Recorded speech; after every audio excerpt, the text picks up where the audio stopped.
I wasn't supposed to open the door, but when you hear your dead wife's voice calling from the other side, what would you do? Tara? Is that really you? Let me in, baby. It's so cold out here. Except Sarah had been buried 6 feet under for 3 years. And her voice, it was coming from inside the house. Nah, that's impossible. I watched him lower the casket. You never checked if it was really me in there, did you?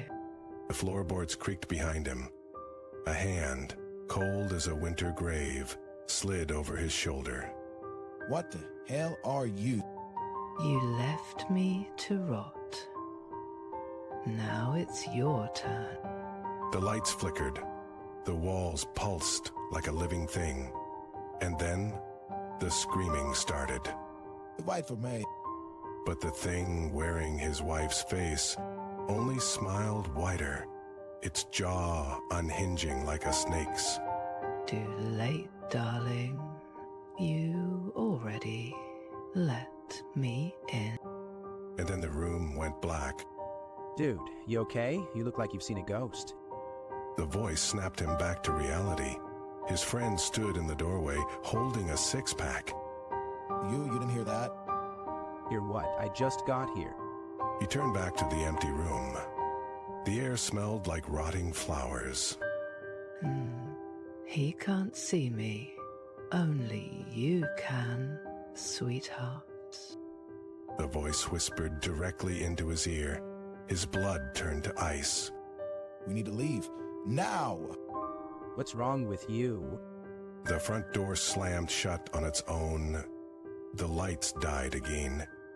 This time, they didn't come back on. No one's leaving. Not ever again. And in the darkness, something began to crawl out of the walls. Oh my God. What is that?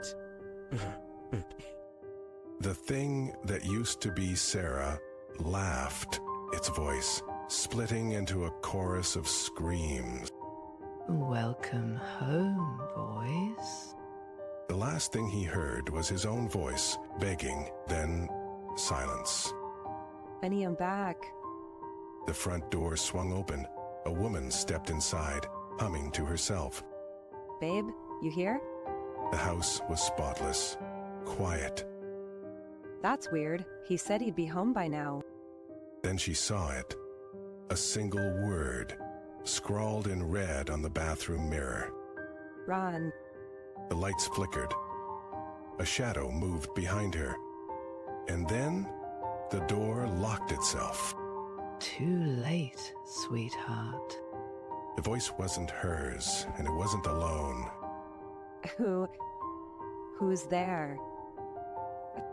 The wall started bleeding. You shouldn't have come home. And then the screaming started all over again.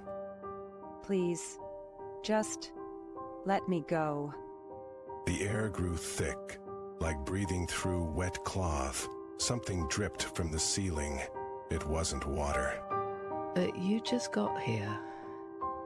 Don't you want to see what happened to your husband? A door creaked open down the hall. A faint, wet, dragging sound followed. Oh God, no. A shadow stretched across the floor. Long, twisted, wrong. Help me. His voice was shredded, broken, like his throat had been torn apart. What did you do to him? You didn't listen. Just like you're not listening now. The shadow lurched forward. The thing wearing her husband's face grinned, its jaw hanging by threads of flesh. Stay with us. She stumbled back, her hands hitting the wall, only it wasn't a wall anymore. It was something soft, breathing. Guaranteed, no. The house groaned. The floorboards split open like a hungry mouth. Yes.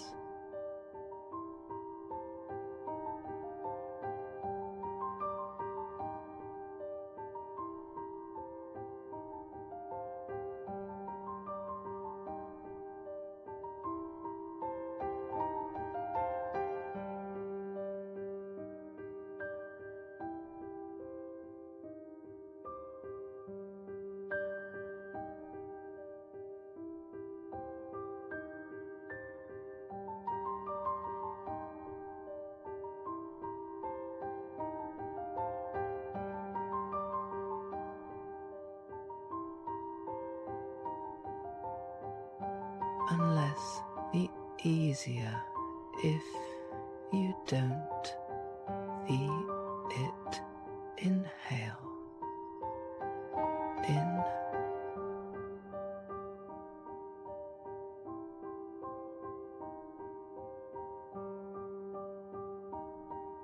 Fingers, too many fingers, wrapped around her ankles. Let me go. The last thing she saw was the ceiling peeling away, revealing rows of teeth. Hello? Anyone home? A new voice, a new victim. The front door swung open on its own.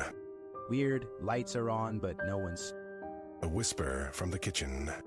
Come inside. We've been waiting for you. Who said that?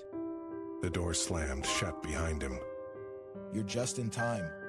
The walls pulsed. The air tasted like copper. Outside, a for sale sign creaked in the wind.